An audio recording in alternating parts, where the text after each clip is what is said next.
It's Saturday, July 20th, 2024. I'm with Mr. John Jeckovich, and we're talking about the Battle of Bulge, what he went into as a 19-year-old.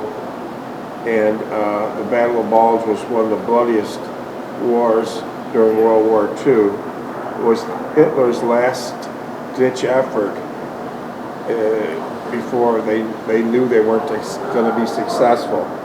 And Hitler said, if I can't win this Battle of Bulge and last shot at it, then a lot of Americans were going to die. And they did. It was a bloody war. And unfortunately, most of the temperatures were 20 and 30 below in Germany. And it was the coldest winter in the last 30-some years. And so I'm with Mr. Jeckovich, and he survived the Battle of Bulge. Many of his other infantrymen did not, and he ended up getting shot with machine gun fire through his shoulder, and shrapnel is still in his leg. Did you want me to start reading some of the background of the Battle of Bulge, or did you want to read it? Did you want to read some, or do you want me to read it? No, just read that, yeah. Okay, what's your dog tag number? What's your dog tag number? 420-965. Murdered Americans at Malady. They started to spray the American GIs with machine gun fire, pistols, and everything. A survivor of the massacre remembered, everybody hit the ground and they came along with pistols. I was hit in the arm, and one of the 4 men who escaped with me, one had been shot in the cheek, and one was hit in the stomach, and another in his legs. You remember the Battle of Malady? Malady? Do you remember Malady with the 106th? Malady, they killed those people? Yeah. Yeah. Around that afternoon at the crossroads just south of Belgium, the town of Malady was hit. His tanks were spotted carrying 140 men of Battery B of the 285th Artillery, Field Artillery Observation Battalion, on their way to St. Vith. The Germans locked out the first truck, and the last shot up those in between, then nudged and wrecked the wreckage off the road and continued. The GIs who survived the attack has hurried away. Piper leaned out and shouted at the captives, "It's a long, long way to Tipperary." Many of the hundreds of prisoners were prodded into a field and bunched together, hands in the air. Moments later, the SS raised the pistols and shot 2 of the prisoners, one of them a medic. Other Germans opened up with rifles and machine guns. The American crumpled into the snow. SS men walked around, kicking each man. Those who stirred or moaned were shot in the head. At least 33 died, but about a dozen managed to somehow stagger into the woods and eventually reach American outposts. By then, the Germans were in the process of overwhelming the last U.S. strong points along the border. In most places, there were simply too many of them attacking with too much firepower to be halted altogether. But GIs were doing everything they could to slow them down, to keep them from achieving their objective before reinforcements could reach the battlefield. Rumors of what came to be called Malmedy Massacre only added to the desperation which they fought. Outfits had been driven across to where they first learned of it. Leopold's concern was not for himself. He now feared anyone captured by the Germans might be killed, and when some of the exhausted men around him struggling to stay on their feet in the cold began to develop high fevers, he worried that they would collapse and fall into enemy hands. His old medical supplies were running out when he came up about a abandoned German medic's truck. The driver had been killed and sitting behind the wheel frozen, he remembered. The engine had burned, but the supplies in the back were untouched. It was a court-martial offense to dispense German medications to American troops, but when they found the bottles and tablets of unknown medications whose label indicated it contained quinine, a known fever reducer, he stuffed as many bottles as he could into his pouches anyway. He tested 2 of the tablets on a German POW with a high fever of 103. When the prisoner's temperature quickly dropped to 99, he handed out to one of the hundreds of GIs from his own unit, and the others now found themselves fighting alongside them. They apparently worked, he remembered with satisfaction, because I don't personally know anybody who in the 12 days we were surrounded did surrender. Of the 100 of skirmishes and firefights, random encounters, and full-scale tank battles that made up the Battle of the Bulge, several struggles would stand out. To the northern and to the front, a single platoon immobilized an entire German battalion for a full day, and remnants of the 99th and the 2nd Division, outnumbered more than 5 to 1, managed to hold on to Elsenborn Ridge and to keep open the vital road behind it. American reinforcements could get through some 20 miles to the north. The Germans trapped 2 regiments of the inexperienced, ineptly led 106th Infantry atop the snowy plateau. Somewhere between 8,000 and 9,000 Americans would eventually surrender there, and the largest to lay down their arms since the fall of Bataan. And for several crucial days, the 7th Armored Division and elements of other units would keep the enemy from capturing the 6 roads came to St. Vith. Were you in St. Vith a lot? No. But most Americans, it would be protracted battle for Bastogne, some 30 miles south of St. Vith, that came to symbolize the Ardennes struggle.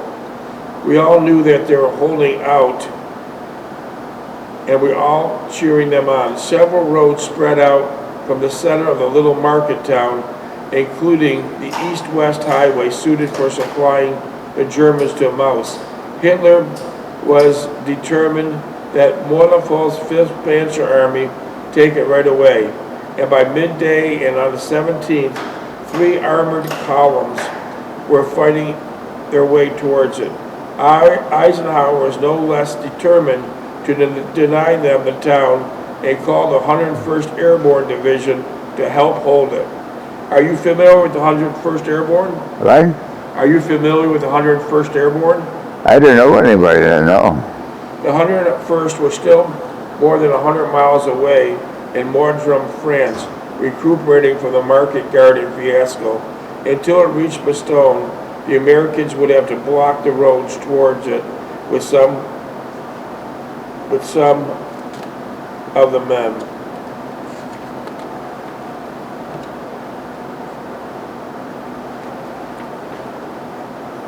Involved began to be called the Snafu Division, cobbled together from a combat command team of the 10th Armored, the 705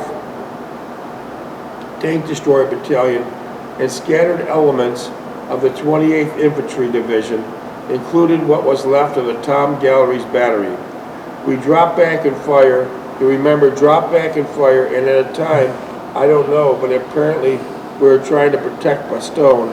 I never heard of Bastogne, and I didn't know there was such a place. So the Americans were trying to get as many soldiers as they could into that area, but it was difficult because they were really short-handed. So we set up digging another large bunker for the 2 of us, and we were not in the gun emplacement. We made it larger so that we could stretch out.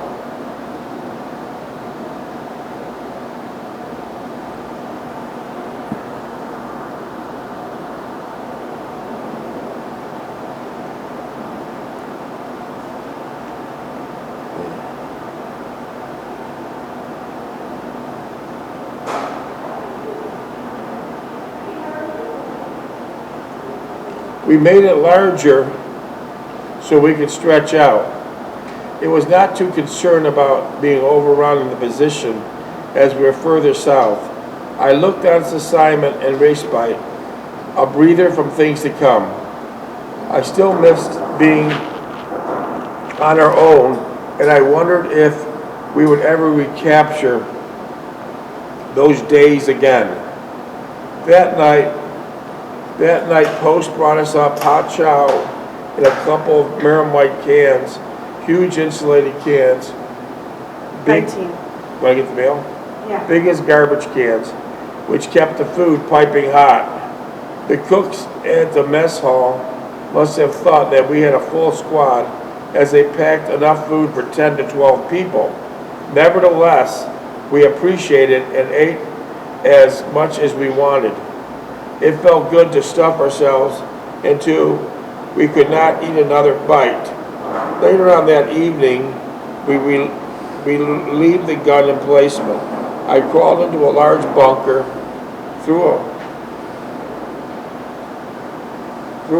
is there something wrong with it?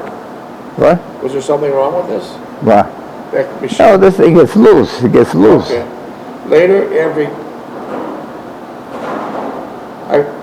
I crawled into the large bunker, threw a blanket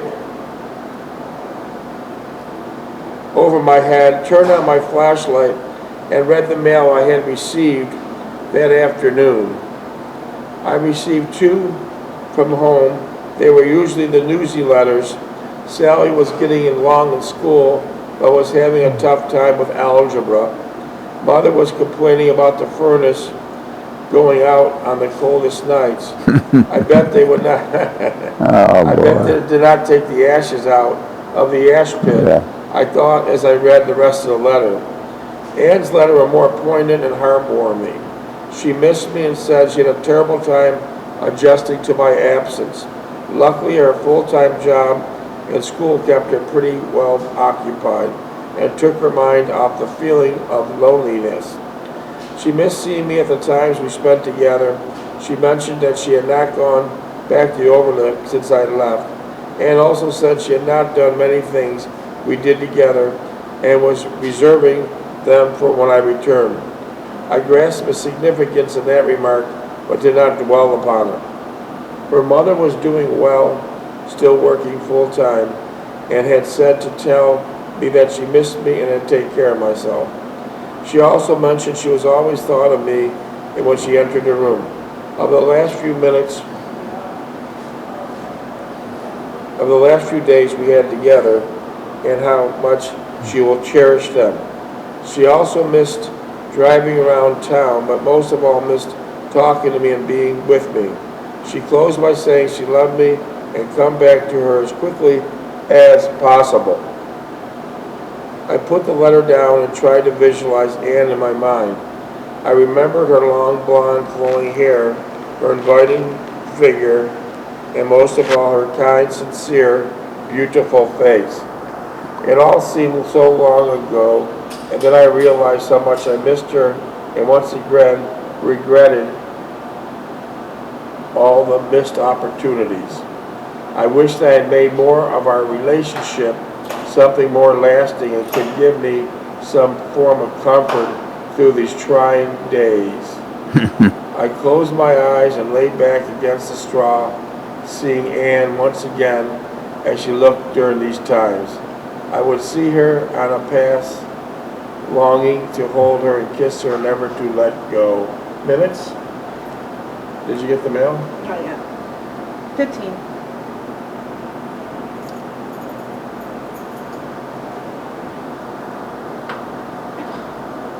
I folded the 2 letters neatly and put them into my pack, hoping to reread them at some future date.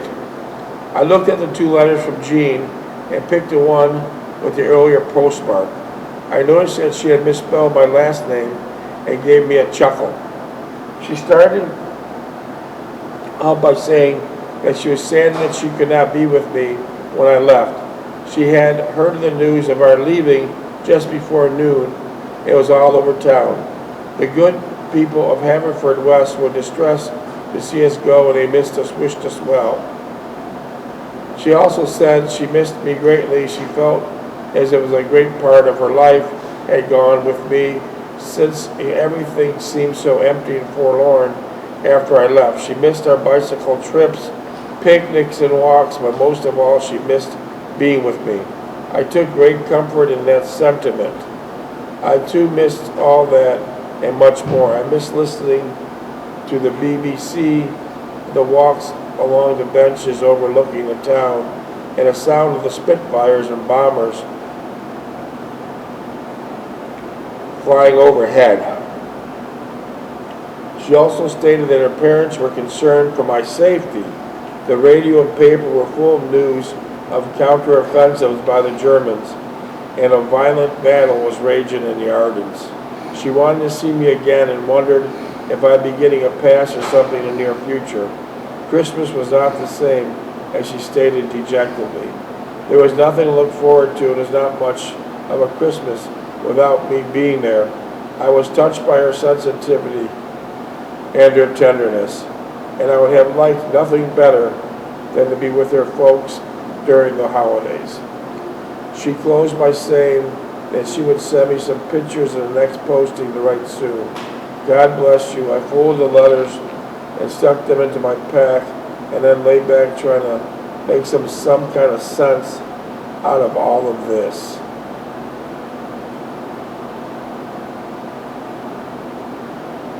Then there was a challenge coming from the gun emplacement. They had encountered someone approaching them, and we were waiting for the counter password. I was giving, and I peered out of the bunker. I could see 6 or 7 men walking single file, heading out of town. They were a patrol reconnecting the area to the front, probing the enemy to see what they're up to. They would have been gone for several hours and probably returned before dawn. The thought of a patrol duty did not sit too well with me, especially since the rumor was we'd be pulling some in the near future if we continue to stay here. Late had until morning on the gun, so I laid back and pulled a blanket cover and gathered some warmth as I could. I thought of Jean and Anne and how disingenuous I've been with them, seeing each of them with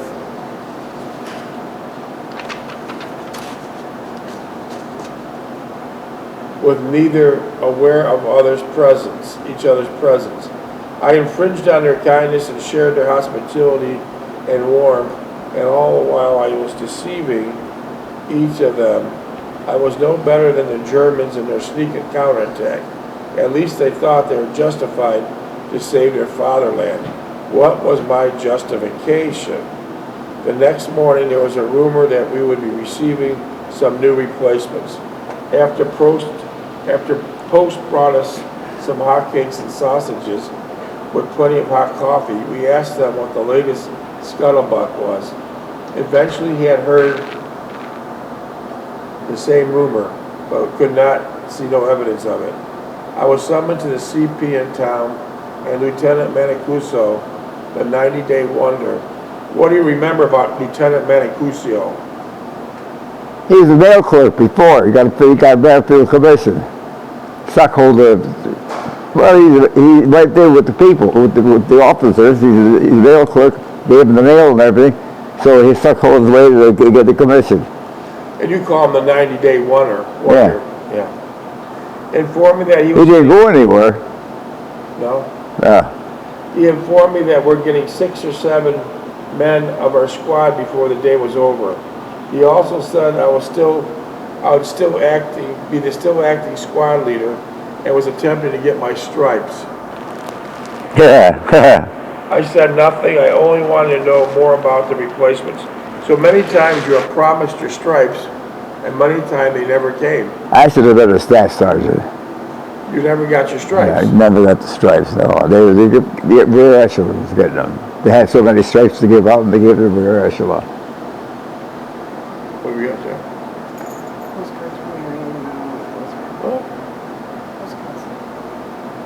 Oh, these came from? Yeah. What? Mail call.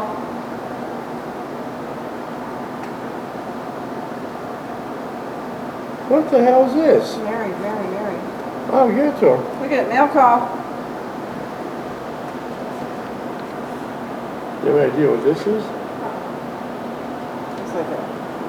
Yeah. Oh, that's business for Mary. What is this? Open it for him, look at it back. Open it for him, look at it back. I already opened it for you. Just sit right there.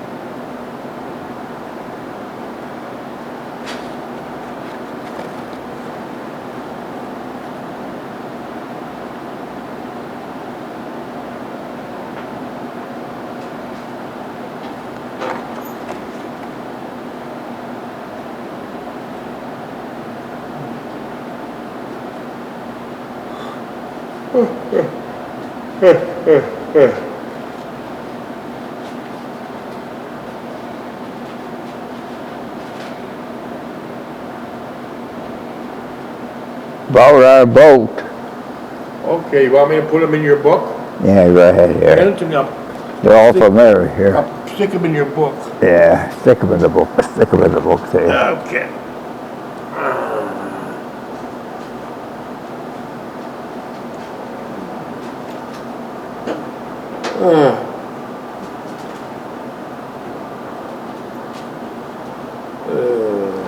Here, John. Ah, You got 2 more letters. I opened them up for you.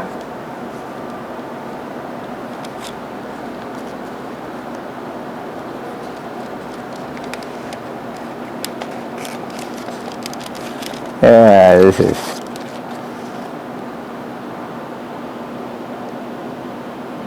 What is it, John? Panzers maker. This is Is it a magazine?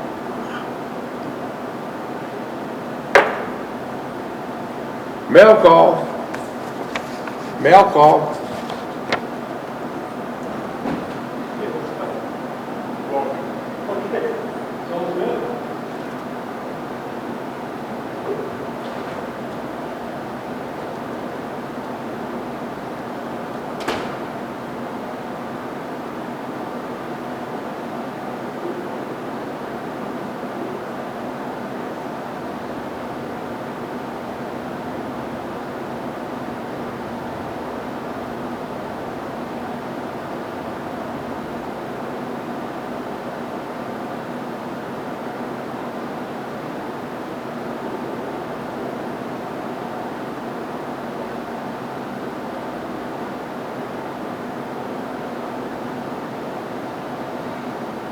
Panzers maker. It's a stupid magazine. $23 per year.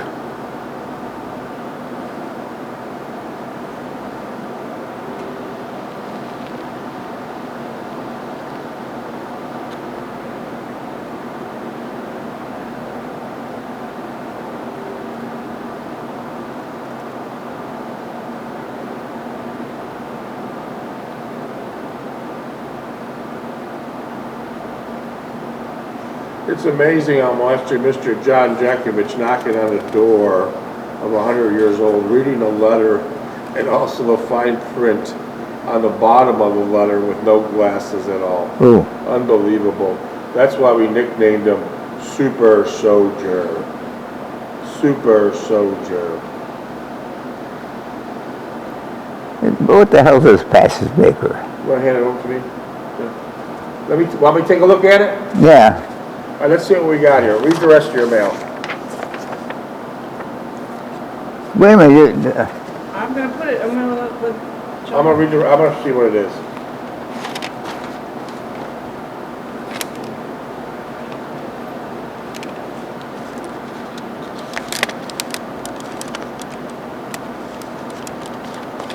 Okay. Here they want to give you a discount from $79.92 a year to $23 a year, and this is about of trawlers and motorboats magazine. Yeah. Trawlers and Motorboats magazine, and the name of the magazine is called Passage maker. Passage maker.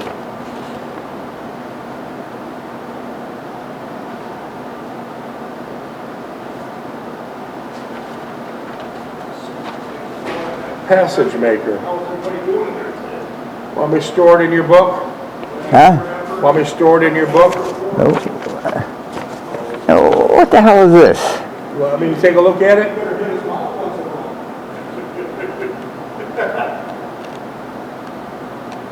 On seamanship safety and navigation. Rescue stories. Guide to cruising destinations. Special sections do it yourself.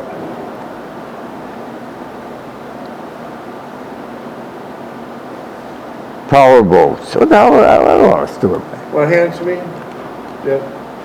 Could you hand that to me? Here. Let me take a look. I'll tell you exactly Here. what it is. Throw it out. Throw it out. Throw it out. Let me see this. Wait a minute. Let me read the rest. Okay, this one here, Mr. Jeckovich, is from a magazine called Soundings.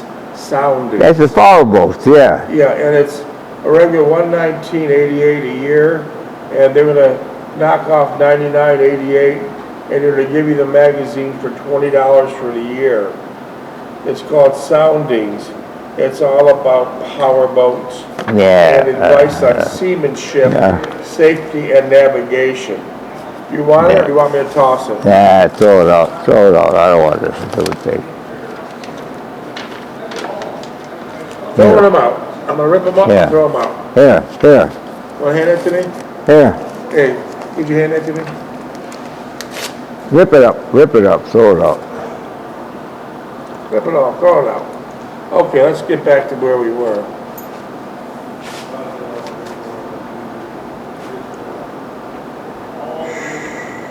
I was summoned to the CP in town, and Lieutenant Mancuso, 2.5 minutes. the 90-day wonder, he informed me that he'd be getting 6 or 7 men for our squad before the day was over. He also said I was still acting squad leader and was attempting to get my stripes. So Mancuso said he was going to get your staff sergeant stripes, right? Yeah. And what did he do? Nothing. Did Mancuso survive the war? Yes, he's a rear echelon. How did he get to be lieutenant? Huh? How did Mancuso? He got a battlefield commission from Stockholm, some of the officers up there. Okay, so he's a And kiss-ass. he's a mail clerk. He was a mail clerk. A kiss-ass mail clerk. Huh? He was a kiss-ass mail clerk. Is that what you're telling me? Right? Mancuso was a kiss-ass. Oh, yeah, Stockholm, that's all, yeah. Stockholm. He was in the office giving the mail out. He had contact with those officers all the time. Yet you were promised by 3 different officers that you would get your stripes, and they never came. No, they got his commission, battlefield commission. Yeah. He's a big hero. Yeah. He's a big hero. Never went out into combat or nothing. No. Yeah. Mail clerk, mail clerk. Minutes? That shit went on all the time. 1 minute and 19 seconds. Naturally, he did not know any more than that they were arriving, but said empathetically that whatever we got, we should do the best we knew how. I thought of his statements were typical rear echelon BS, and he probably never saw any combat and never would. Yeah. I went back to the bunker to relieve late so he could get some breakfast. It was quiet, and the only thing that was unbearable was a never-ending cold and not being able to get out of it for a short while. I could never understand why we're not billeted in a warm house after standing our tour of guard in the bunker. Headquarters would build it in a chateau with their own dining room and showers.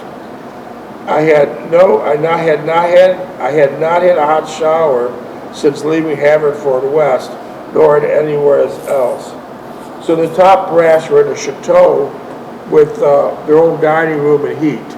Oh. The top brass was in a chateau with hot meals, hot showers, and a dining room. Yeah, well, yeah. About mid-afternoon,